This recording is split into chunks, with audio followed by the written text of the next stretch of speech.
देश में corona virus के मामलों में एक बार फिर से तेजी देखने को मिल रही है और इस बीच प्रधानमंत्री नरेंद्र मोदी दो अहम बैठकों की अध्यक्षता कर रहे हैं। प्रधानमंत्री नरेंद्र मोदी राज्यों के मुख्यमंत्रियों के साथ वीडियो कॉन्फ्रेंसिंग के जरिए सीधे संवाद कर रहे हैं, जिसमें कुछ राज्यों में बढ़ते कोरोना के मामलों पर बात हो रही है।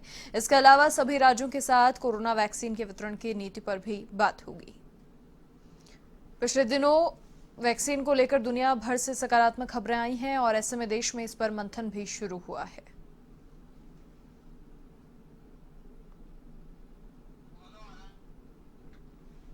लगातार देश भर में कोरोना के आंकड़े बढ़ते जा रहे हैं।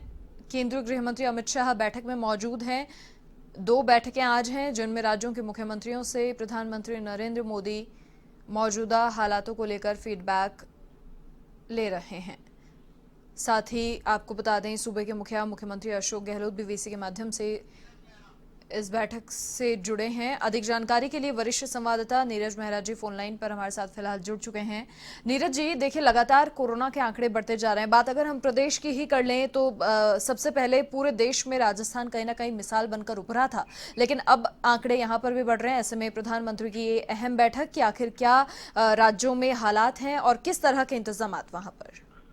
देखिए मनीषा, सबसे बड़ी बात तो यह है कि पीएम मोदी इस बात को लेकर चिंतित है कि पूरे देश में कोरोना के आंकड़े बढ़ रहे हैं और किस तरह से इन पर अंकुश लगाया जाए, किस तरह से इसको रोका जाए। लगातार जो प्रसार संख्या बढ़ रही है उसको कैसे रोका जाए, क्योंकि जो चिकित्सक है उनका मानना है कि दिसंबर का जो महीना है वो और भी ज्यादा खतरनाक हो सकता है और इसमें मरीजों की संख्या बढ़ सकती है। बिल्कुल।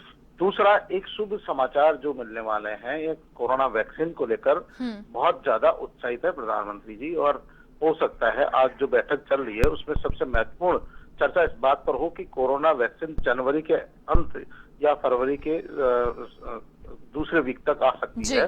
तो ऐसी स्थिति में वो पूरे देश में इस वैक्सीन का वितरण किस तरह से करेंगे, क्या संस्था होगी, किस तरह की व्यवस्थाएं करनी होगी, तो इस पर भी वो चर्चा करने वाले हैं। यानी कि कहीं ना कहीं एक राहत की खबर की सूचना जो मिल रही है वो है कि कोरोना वैक्सीन आने की पूरी प्रबल संभावनाएं हो गई है और इसके वितरण को लेकर अभी से चर्चाएं चल रही है।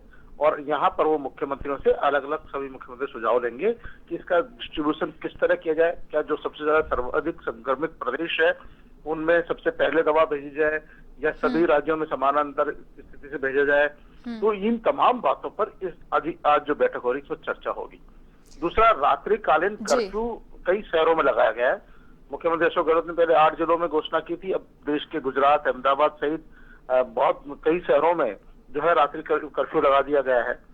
तो वो जानेंगे, मुख्यमंत्री जी से बात करेंगे कि क्या आखिरकार जो रात्रि कर्फ्यू लगाया है उसका कोई सकारात्मक परिणाम निकला है।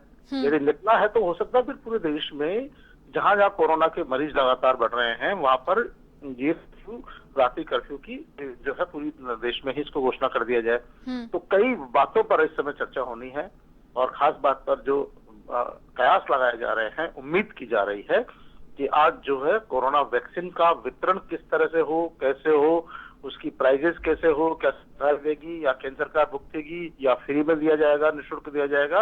इन तमाम बातों पर आज मुख्यमंत्रियों से पीएम मोदी चर्चा करेंगे और इनके हालात कैसे हैं, अलग अलग प्रदेशों में कैसे हालात है कोरोना के, निपटने की तैयारियां कैसी है, वेंटिलेटर है या नहीं है, बेड्स है या नहीं है, दवा है या नहीं है, इन बातों पर भी वो पूरा फीडबैक पीएम मोदी मुख्यमंत्रियों से आज लेंगे। बिल्कुल। देखिए नीरज जी, इसमें दिल्ली के मुख्यमंत्री अरविंद केजरीवाल ने तो 1000 आईसीयू बेड्स की मांग भी प्रधानमंत्री से कर दी है। देखिए, सब अपनी अपने सुझाव लेके जाएंगे। कल भी राजस्थान के मुख्यमंत्री अशोक गहलोत जी ने रात में बैठक आला अधिकारियों की बुलाई थी और उन तमाम आला अधिकारियों से यही फीडबैक लिया था कि हमें क्या जरूरत है, क्या हमारी आवश्यकता है, क्या हम पूरी कर पा रहे हैं और क्या आवश्यकता ऐसी है जिसको हम केंद्र सरकार से मांगे और केंद्र सरकार के पास हमारा प्रस्ताव रखें जिससे वो हमें वो सहायता उपलब्ध कराए। वेंटिलेटर की जरूरत है तो वेंटिलेटर मांगे जाएंगे, बेड्स की जरूरत है तो बेड्स की मांगे जाएंगे, स्वास्थ्य का फंड कम पड़ रहा है तो फंड मांगा जाएगा। तो और इसीलिए वो बैठक बुलाई गई थी कल रात में और आज सभी मुख्यमंत्री, राजस्थान के मुख्यमंत्री अशोक गहलोत भी अपने तरफ से कोई कोई प्रस्ताव जरूर रखेंगे कि राज्य के लिए ये चिकित्सा सुविधाओं का विस्तार किया जाना है, वेंटिलेटर्स बढ़ाए जाने हैं, बेड्स बढ़ाए जाने हैं, डॉक्टर्स की भर्ती 2000 डॉक्टर्स की भर्ती निकाली गई है, वो उसको पूरा करना है, और जो स्वास्थ्य कर्मी हैं उनकी भर्तियां की जानी है। तो तमाम बातों के जो सुझाव आज इस बैठक में इस जो वीसी हो रही है इसके माध्यम से रखे जा सकते हैं। मनीषा, बहुत शुक्रिया नीरज जी तमाम जानकारी साझा करने के लिए आपका। तो ये थे वरिष्ठ संवाददाता नीरज मेहरा जी, जिन्होंने बैठक में किस तरीके की चर्चाएं हो रही हैं, किस तरीके से प्रधानमंत्री से राज्यों के जो मुख्यमंत्री हैं अपनी डिमांड उनके सामने रख रहे हैं अपने अपने प्रदेशों को कोरोना संक्रमण मुक्त बनाने के लिए।